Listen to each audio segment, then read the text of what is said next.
I'm skeptical. I think he'll be either on the practice squad or cut, to be honest. That's really my feeling because the actions of the Browns don't feel like, wow, we got lucky, we grabbed somebody who has talent. Tom Brady is his mentor. Tom Brady is with the Raiders. He has influence. They have plenty of picks to pick Shedeur. I know that they have Gino's Pizza there as well. He's not the long-term quarterback, right? And if you really believe Tom Brady's worked with him, he's his mentor, he could believe in the guy. I never thought of that, Rob, but you're right. I'm dead serious. Like think about that. That's the place to me where Tom Brady could have said, I was a 6th-round pick.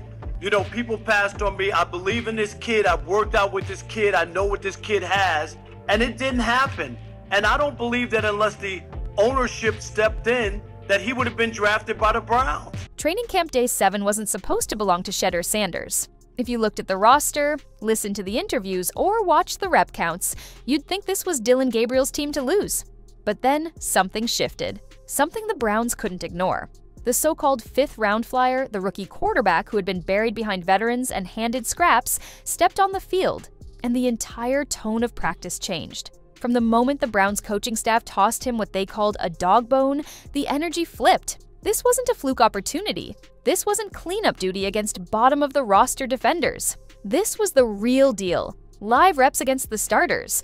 We're talking Myles Garrett coming off the edge, Denzel Ward locking down the outside, and Greg Newsome lurking in the backfield. Shedeur wasn't supposed to survive those moments. He was supposed to blink. But what happened instead? He took over. He opened the series with a clean rollout to the right and rifled a strike into tight coverage. Timing, accuracy, confidence. He followed it up with another dart that split 2 defenders. No hesitation, no fear. And while those watching expected the moment to be too big for him, Shedeur made it look routine. He wasn't rattled. He wasn't cautious. He looked like a quarterback who already belonged. The Browns had been hiding him. For days, all we saw was Shedeur throwing to fringe roster guys, taking second-team reps, and still managing to outperform quarterbacks getting all the spotlight. But on day 7, they couldn't hide him anymore. His arm popped. His decisions were quick. His reads were clean, and with every snap, it became harder and harder to justify why he hadn't been elevated sooner. Meanwhile, Dillon Gabriel, the 3rd-round pick, the guy with the golden ticket, was imploding. Handed first-team reps, elite protection, and the top receiving core, Gabriel was supposed to shine. But instead, he floundered. One pass sailed over his receiver's head, another was nearly intercepted. And the third? A wide miss to no one in particular. Even his lone touchdown came on a short dump-off pass that his receiver turned into a highlight with yards after the catch. It wasn't a quarterback showcase. It was damage control. Yet the narrative hadn't changed. Coaches still clung to vague lines about competition. The media remained oddly silent, but anyone with eyes could see what was happening. Shedeur Sanders was emerging as the Browns' best quarterback. Not because of hype, not because of favoritism, but because of production, because of poise. Because every time he touched the ball, he made things happen. Let's break this down without bias. Shedeur went 6 of 10 on the day. 2 of those completions came against Cleveland's top defensive unit. Not in garbage time, not with trick plays, just clean, efficient quarterbacking. His only incompletion on that drive was a near miss on a crossing route, still thrown with great touch, just slightly out of reach. The others? Strikes. Tight window completions, throws that demanded timing, anticipation, and courage. Now contrast that with Gabriel, 6 of 11, 1 short touchdown, and multiple near mistakes. The difference was clear. One quarterback elevated the players around him, the other needed them to bail him out. And if you swapped the names and draft status, the conversation would have flipped instantly. If Shedeur had turned in Gabriel's performance, they'd be talking about switching him to another position. But Gabriel? He gets excuses. He gets patience, Shedeur gets resistance. It's deeper than a numbers game. It's about what the players see. You walk into a locker room and you know who has it. You can feel it. The way teammates lean in when a quarterback speaks. The way the sideline buzzes when he drops back. That's what Shedeur is building. Not just stats, but trust. Not just potential, but presence. And still, the coaching staff hesitates. They say it's about rotation. They say it's about seeing everyone. But we've seen enough. Shedeur took second-team weapons and put on a clinic against Pro Bowl defenders. No excuses, no padding. just raw skill and situational awareness. Meanwhile, Gabriel continues to get opportunity after opportunity and fails to move the needle. What does that tell you? It tells you the competition isn't fair. It tells you the deck is stacked. And the only person changing that is Shedeur Sanders himself, rep by rep, throw by throw, day by day. By the time practice wrapped up, the mood at camp had shifted. Fans along the sidelines weren't just watching anymore, they were reacting. Players were nodding, whispers turned into conversations. Because what Shedeur had done wasn't just impressive, it was undeniable. The rookie who'd been kept on the leash finally broke free, and everyone saw the difference immediately. The sidelines started leaning in. The momentum swung. You could feel it in the body language of the defense. This wasn't just another warm-up period, this was a moment. And Shedeur didn't just survive it, he stole it. Meanwhile, Dillon Gabriel continued to unravel. While Shedeur operated under pressure, Gabriel operated with a cushion and still stumbled. He looked uncertain in the pocket. He double-clutched throws. His timing was off, and worst of all, he never looked like he owned the huddle. And the team felt that. Quarterbacks don't just throw the ball, they control the pulse of the offense. Gabriel? No rhythm, no spark, just hesitation and stalled momentum. But Shedeur? The moment he got those reps against the starting defense, the offense suddenly looked alive. And he did it with receivers most fans couldn't name. No marquee names, no Pro Bowl help, just backups trying to make the roster. And yet, the ball kept moving. The tempo picked up. The second-team offense began looking like a real threat against a top 10 defense. That doesn't happen unless the guy under center knows exactly what he's doing. Still, the coaches tried to deflect.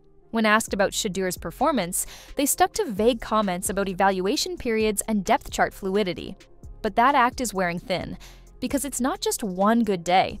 It's been a pattern, a steady climb, a clear trajectory, and every time Shedeur touches the field, he adds more weight to the argument that he's already the best quarterback in Cleveland.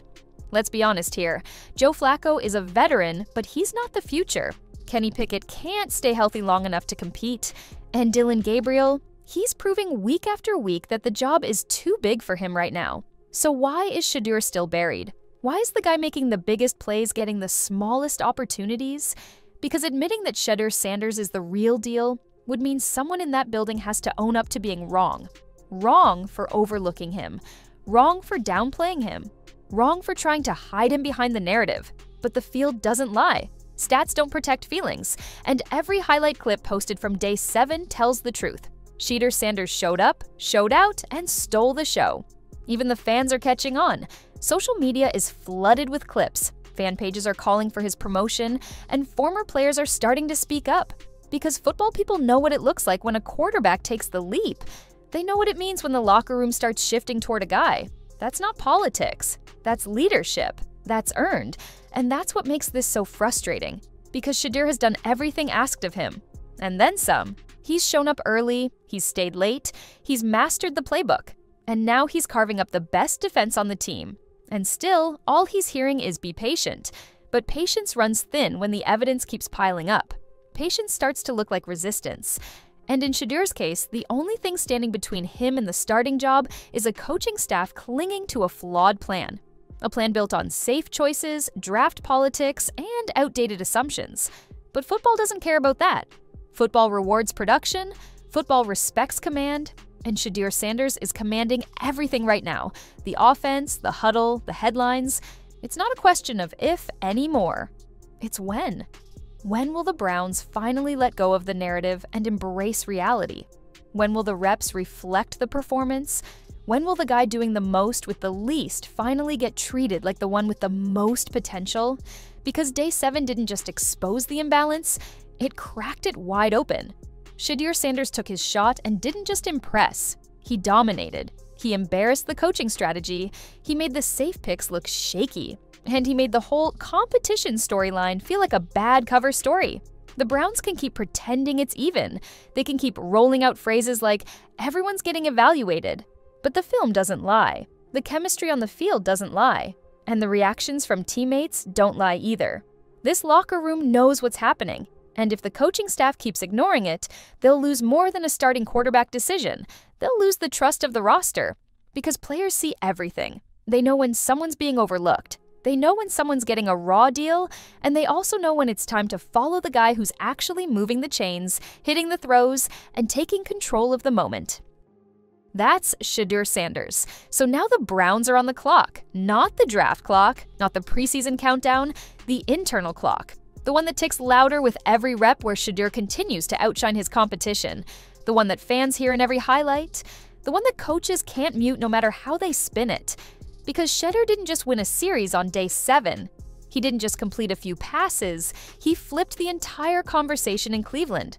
And now, there's no going back. If the Browns want to win, really win, not just talk about the future or sell hope, but actually build something, they already have the key. He's been there all along, waiting behind the politics, waiting behind the pecking order, waiting behind excuses. Now, he's ready. Now he's proven. And now he's coming. Shedeur Sanders leads with confidence, he plays with control, and he competes with fire. The Browns gave him one sliver of daylight, and he walked straight through it, dragging the entire franchise narrative with him. So the question is simple: how long can they keep the best quarterback on the roster from taking his rightful place? Because the more they stall, the louder the noise will get. And it's already deafening.